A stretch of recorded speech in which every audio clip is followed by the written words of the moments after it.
నమస్కారం, నేను Chandu. Welcome to Jasper academy. New year goals 2025. ప్రణాళిక లేని లక్ష్యం కేవలం కోరిక మాత్రమే. వీడియోను లైక్ చేయండి, షేర్ చేయండి. లేటెస్ట్ అప్డేట్స్ కోసం ఛానల్ని సబ్స్క్రైబ్ చేసుకోండి. చరిత్రలో మరో ఏడాది కాలగర్భంలో కలిసిపోయింది. ఎన్నో విశేషాలను, వింతలను, సంతోషాలను అందించిన 2024 విషాదాలను మిగిల్చింది. నేటి నుంచి కొత్త ఏడాది 2025ని స్వాగతిద్దాం. అయితే విద్యార్థులు, ఉద్యోగార్థులు తమ నూతన లక్ష్యాలు, గమ్యాలను చేరుకునే ఏడాదిగా మలుచుకోవడానికి, జీవితంలో విజేతగా నిలబడడానికి ఏం చేయాలి? నెలను, వారాన్ని, రోజును, ప్రతి క్షణాన్ని ఎలా సద్వినియోగం చేసుకోవాలి? బంగారు భవిష్యత్తుకు కొత్త ఏడాది ప్రారంభంలోనే పునాది వేసుకోవాలి. తగిన ప్రణాళికలు రూపొందించుకొని దిశను మార్చుకోవాలి. దీనికి కావాల్సిందల్లా పట్టుదల, మొక్కవోని ధైర్యం, అకుంఠిత దీక్ష. మీకు మీరు నిజాయితీగా వాగ్దానం చేసుకుంటే బంగారు భవిష్యత్తు మీదే. మీరు కోరుకునే కాలేజీ సీటు, ఉద్యోగమో ఏది అనుకుంటే అది మీ కళ్ళ ముందుంటుంది. దానికోసం ఏం చేయాలో సలహాలు, సూచనలు మీకోసం. New year resolution. కొత్త సంవత్సరం రిజల్యూషన్ లేదా లక్ష్యం అనేది మన జీవన శైలిలో సానుకూల మార్పులే జీవిత లక్ష్యంగా చేసుకొని మనం చేసుకునే వాగ్దానం. ఇది ఉదయాన్నే మేల్కొనడం కావచ్చు, వ్యసనాలను దూరం పెట్టడం కావచ్చు, సమయాన్ని సద్వినియోగం చేసుకోవడము కావచ్చు. గోల్ సెట్టింగ్ చేసుకోవడంపై దృష్టి పెట్టే సంప్రదాయం తరతరాలుగా వస్తుంది.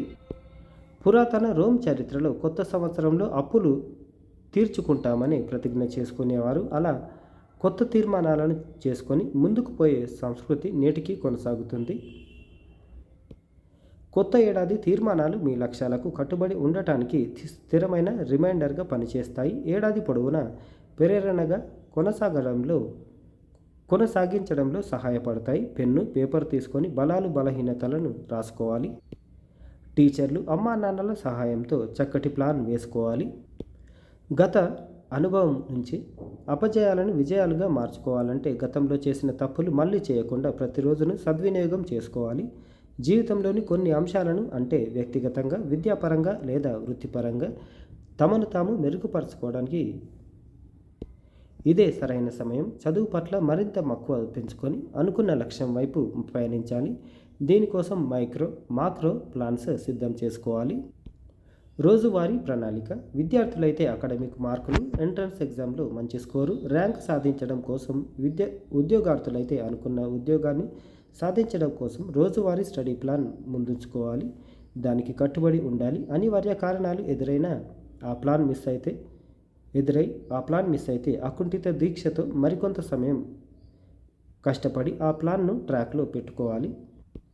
చదవడమే కాకుండా దాన్ని మెమరీ బేస్డ్ పద్ధతిలో రివిజన్ చేసుకోవాలి. చదివింది నిర్ణయించేది మాక్ టెస్టులు, పీవైక్యూలు చేయడం ద్వారా ఆ చాప్టర్ యూనిట్లతో స్థాయి తెలుసుకోవచ్చు. 100 మార్కులకు పరీక్ష పెట్టుకొని కనీసం 80% పైన మార్కులు సాధిస్తే ముందుకెళ్ళాలి.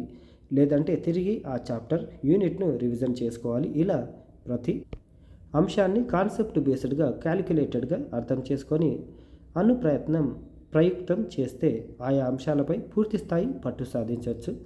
కొత్త లక్ష్యాల్లో భాష అంటే ఇంగ్లీష్, హిందీ, కమ్యూనికేషన్ స్కిల్స్ పెంచుకోవడం. దీనికోసం రోజులో కొంత సమయం కేటాయించుకోవాలి. అడుగు వేస్తే మైళ్ళు అవుతుందన్న విషయం గుర్తుంచుకోవాలి. మంచి భాష కోసం రోజుకో కొత్త పదం నేర్చుకోవడం అలవాటు చేసుకోవాలి. మ్యాథ్స్, సైన్స్ అంటే భయం ఉన్నవారు దానిపై ఇష్టంతో చదవడం అలవాటు చేసుకుంటే సులభంగా అవగతం అవుతుంది. దీనికోసం ప్రాథమిక స్థాయి నుంచి ప్రారంభించాలి. వ్యసనాలకు దూరంగా. సోషల్ మీడియా, టీవీ కాలక్షేపం, సెలవు దినాలను వృధా చేయడం, జంక్ ఫుడ్, ఇలా ఏదైనా కావచ్చు. వాటిని దూరం చేసుకోవడానికి నేటి నుంచే అడుగులు వేయాలి. ఏది అసాధ్యం కాదు. సంకల్ప బలమే సక్సెస్కు అసలైన సీక్రెట్. ఆరోగ్య అలవాట్లు. ప్రాతకాలంలో లేవడం అనేది ప్రతి మనిషికి అలవాటు ఉండాలి.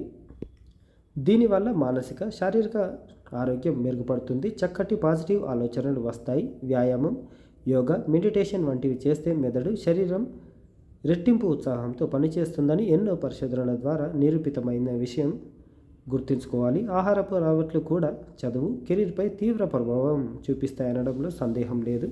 పిల్లలు జంక్ ఫుడ్ తినడం వల్ల అనేక శారీరక రుగ్మతలు వస్తున్నాయి. మెదడు చురుకుదనం తగ్గి క్రియేటివిటీని కోల్పోతున్నారు అని నేచర్, లాంసెట్ వంటి సైన్స్ మ్యాగజైన్స్ ఎన్నో వ్యాసాలను రాస్తున్న విషయం గమనించాలి.